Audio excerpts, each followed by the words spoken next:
BPL এর প্রথম ম্যাচে মাঠে নেমেছিল Rajshahi Warriors versus Sylhet titans.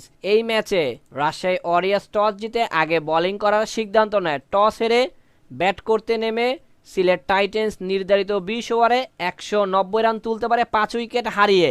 এদিন সিলেটের ব্যাটারদের মধ্যে সর্বোচ্চ রান করেন পারভেজ হোসেন ইমন, ৩৩ বলে ৬৫ রান করেন। এছাড়া শেষের দিকে আফিফ হোসেন ধ্রুব ১৯ বলে ৩৩ রানে একটা ইনিংস খেলেন। রাজশাহীর বোলারদের মধ্যে সর্বোচ্চ উইকেটে দেখা পেয়েছিলেন সন্দীপ লামিচানে, ৪ ওভার বল করে ৩৮ রান খরচা করে ২টা উইকেট দেখা পেয়েছেন।